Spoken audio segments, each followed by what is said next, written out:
4 kelemahan Timnas Indonesia di Piala AFF 2020 versi media Vietnam. Sejumlah kelemahan Timnas Indonesia di Piala AFF 2020 dibahas media Vietnam. Salah satunya adalah Bongda.com. Mereka menilai setidaknya ada 4 kelemahan Timnas Indonesia sepanjang gelaran Piala AFF 2020. Sederet kelemahan ini berpotensi dimanfaatkan Timnas Vietnam. Sekedar informasi, Timnas Indonesia akan bertemu Vietnam di matchday ketiga Grup B Piala AFF 2020 pada Rabu 14 Desember 2021 pukul 19.30 WIB. Lantas, apa saja kelemahan yang dimaksud? Berikut 4 kelemahan Timnas Indonesia di Piala AFF 2020 versi media Vietnam. 1. Serangan monoton.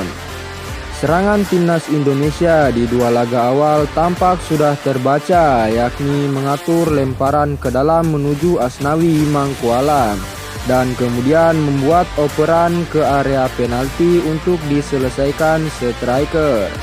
Selain itu, hampir semua serangan Timnas Indonesia melewati kaki Evan Dimas. Kedua, pertahanan loyo. Timnas Indonesia selalu kebobolan di dua laga awal. Dari dua laga awal itu, Timnas Indonesia kemasukan 3 gol. Ini membuktikan pertahanan Timnas Indonesia longgar, kurang apik dan kerap membuka celah. Ketiga, stamina lemah. Para pemain muda Timnas Indonesia memiliki gaya menyerang yang kaya akan kecepatan. Namun, itulah alasan mengapa skuad Garuda kerap kelelahan di perempat akhir laga.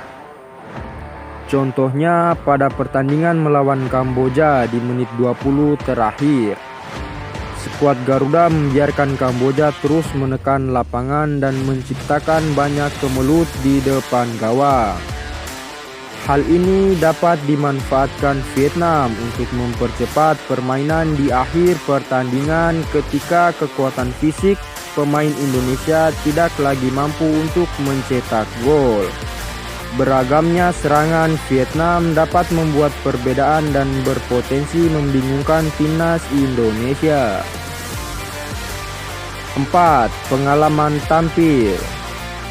Bahwa usia 21 tahun di Piala AFF 2021 ini, positifnya jika muda akan menciptakan semangat berapi-api di dalam skuad. Namun, mereka masih belum berpengalaman. Media Vietnam mengatakan mereka sering mengalami penurunan mental jika kebobolan gol dan tidak tahan terhadap tekanan.